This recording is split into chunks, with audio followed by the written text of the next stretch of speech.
Il y a eu une évolution du statut de la fonction publique dans les réformes qui étaient proposées à partir du 19e siècle et surtout au début du 20e siècle. Le statut de la fonction publique était souhaité par un certain nombre de gouvernants, un certain nombre d'hommes politiques.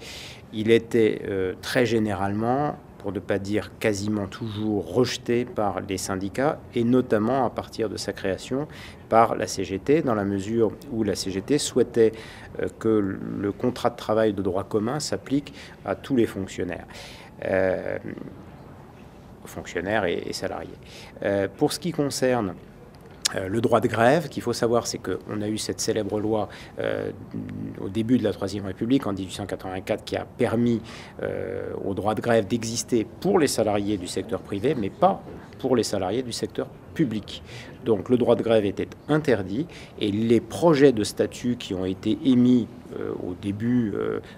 de la Troisième République et surtout dans l'entre-deux-guerres sont des projets qui interdisent strictement le droit de grève aux fonctionnaires, ce qui a été le cas d'ailleurs dans le premier véritable statut de la fonction publique, qui est un petit peu oublié aujourd'hui, qui est le statut de 1941 sous le gouvernement de Vichy, qui interdisait strictement le droit de grève.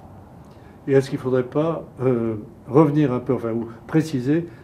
dans quelles conditions doit s'appliquer le droit de grève dans la fonction publique? Alors, la difficulté, bien entendu, c'est qu'en réalité, les statuts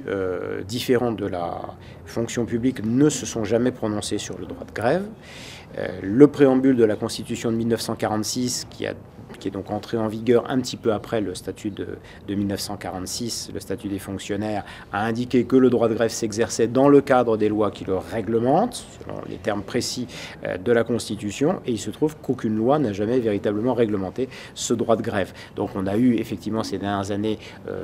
je ne dirais pas des bouleversements, mais je dirais de petites lois qui se sont prononcées sur le sujet, mais on n'a pas une grande loi sur la question de la grève dans la fonction publique.